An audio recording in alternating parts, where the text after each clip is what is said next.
Assalamualaikum, my name is Nurul nafisha and my metric number is 300059. My research title is Determinants of Online Shopping Demand Among UUM Students. Chapter 1 is about introduction. In the background, I discuss how online shopping has become a dominant way of purchasing goods worldwide due to convenience, affordability, and accessibility. In Malaysia, platforms like Shopee, Lazada, and TikTok Shop have transformed how people buy products. For UUM students who live in a more isolated campus area with limited physical store, online shopping is not just a convenience, it's a necessity. Next, it is about the problem statement. It highlights that although online shopping offers many benefits, there are still mixed findings about what actually drives students' demand, especially factors such as price, income, and utility. Past study focused on general consumer only, but not enough on university students who have unique income levels and consumption habits. So, this study aims to fill that gap by investigating how price, income, and utility factors influence student online shopping behavior. For the research question, there is 3 research questions, which is the one, do gender differences influence these factors? The second one, does the source of income affect them?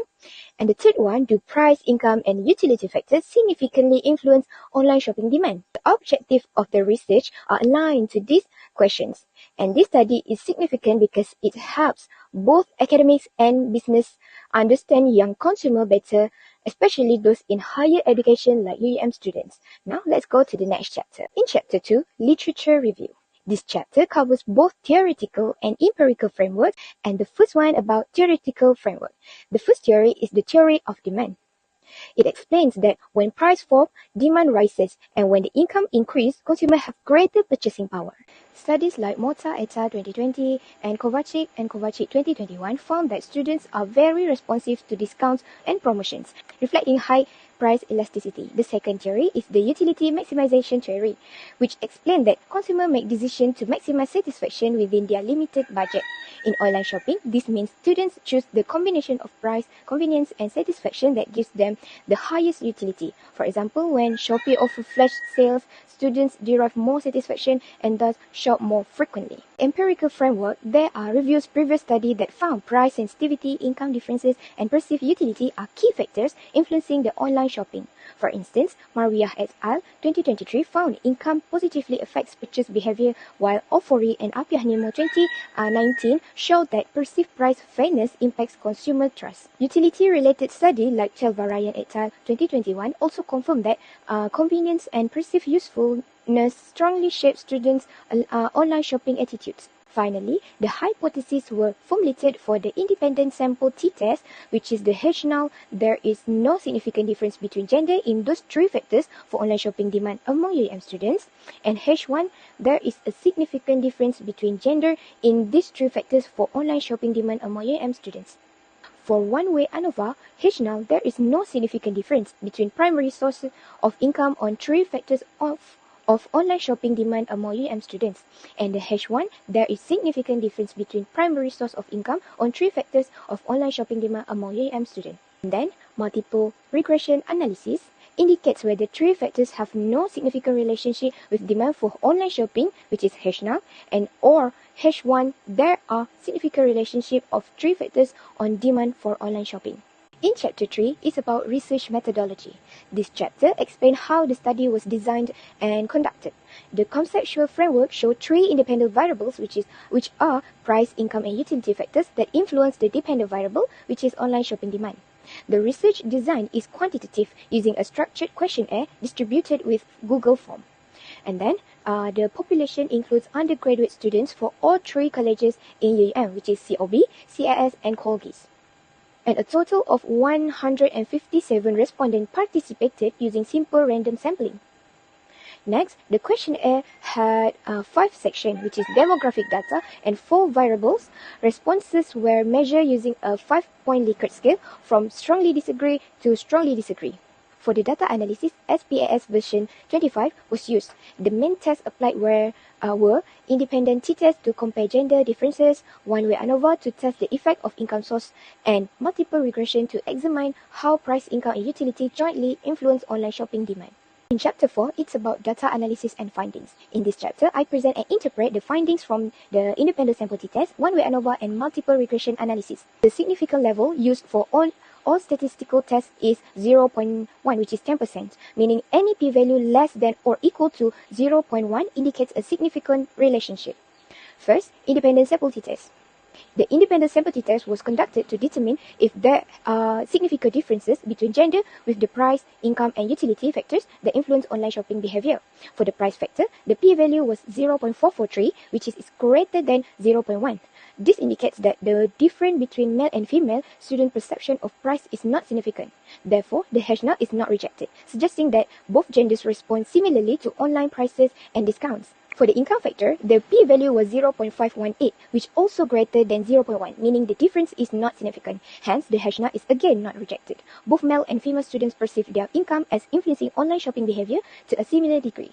For the utility factor, the p-value was 0.562, which is still above 0.1. Thus, there is no significant difference in utility perception between genders, indicating that genders derive similar satisfaction and enjoyment from online shopping, so the hash null is not rejected.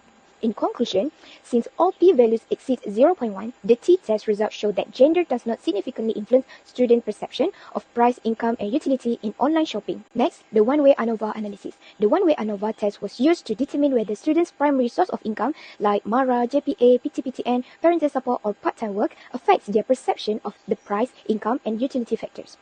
For the price factor, the p-value was 0.012, which is greater than 0.1. This indicates that differences in price perception among students from different income sources are not significant. This hash null is not rejected, meaning that regardless of where their income come from, students perceive online price as affordable and attractive. For the income factor, the p-value was 0.059, which is less than 0.1, indicating a significant difference among students with different income sources. Therefore, the null hypothesis is rejected. This means that the source of income significantly influences how students view the impact of income on their online shopping behavior. Students with more stable or higher income sources are more likely to shop online. For the utility factor, the p-value was 0.395, which is greater than 0.1, indicating no significant difference among the different income groups. Hence, the null hypothesis is not rejected, and this implies that all students, regardless of income source, derive similar level of satisfaction and enjoyment from online shopping. In summary, the ANOVA results show that only the income factor is significantly different across income groups, while price and utility factors are not. The last one is multiple regression analysis. The analysis examines how the price, income, and utility factors collectively influence the demand for online shopping among UUM students. The R-square value of 0.562. This means that approximately 56.2% of the variation in online shopping demand can be explained by 3 independent variables, and the remaining 43.8% is due to other factors not included in this model. From the output, the equation becomes demand for online shopping equals to 1.172 plus 0.073 for the price factor plus 0.222 income factor and plus 0.442 the utility factor. Looking at each independent variable, for the price factor, the standardized beta coefficient was 0.073 with a p-value of 0.364, which is greater than 0.1. This shows that the price factor has no significant influence on the demand for online shopping. Therefore, the null hypothesis is not rejected. For the income factor, the standardized beta coefficient was 0.222 with a p-value of 0.004, which is below the 0.1. This indicates a significant positive relationship between income and online shopping demand. The null hypothesis is rejected, confirming that students with higher or more stable financial sources are more likely to shop online. This supports demand theory, which states that higher income leads to greater demand for goods. For the utility factor, the standardized beta coefficient was 0.442 with a p-value of 0.000, also below 0.1. This shows that the utility factor has a strong and significant positive effect on online shopping demand. The null hypothesis is rejected, meaning that higher satisfaction, convenience, and enjoyment significantly increase student likelihood of shopping online. Overall, the regression analysis indicates that both income and utility significantly influence the demand for online shopping among UUM students at the 10% significant level, while price does not. This suggests that students' online shopping behavior is shaped more by their financial capacity and the satisfaction they derive rather than by price differences. Last but not least, in Chapter 5, it's about discussion and conclusion. The summary of findings confirm that gender does not affect how students perceive price, income, or utility factors. The source of income also does not create major differences because only income factors that have significant difference for different primary sources of income on demand for online shopping among UUM students. And the third one, however, income and utility together significantly influence demand for online shopping among UUM students rather than price factor. These findings support earlier studies by Mokhtar et al. 2020, Butt 2024, and Chelva-Ryan et al. 2021, who also found that affordability, income level, and perceived satisfaction are major determinants of online purchase behavior among young consumers. Next, the policy implication.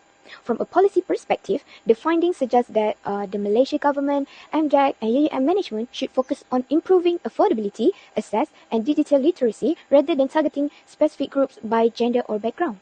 And then, UUM could collaborate with e-commerce platform to provide student-exclusive discount or training on safe online transaction to encourage responsible digital consumption. E-commerce companies should also focus on transparent pricing, reward programs, and user-friendly platforms to enhance satisfaction and loyalty among student shoppers. Next, limitation. This study faced a few limitations, which is difficulty in collecting responses due to students' availability, limited number of factors studied, which is only price, income, and utility, and a relatively small sample size that may not fully represent all UUM students. And then the suggestion for the future study. For future research, I suggest including other factors such as trust, website equality, or peer influence, and expanding the sample to other university or other area to make comparison across institution and area. In conclusion, this research showed that price, income, and utility factors are key determinants of online shopping demand among UUM students. The study provides useful insight for e-commerce platforms, policymakers, and university administrators in designing strategies that enhance digital purchasing experience, while encouraging responsible consumer behavior among students. That's all from me. Thank you.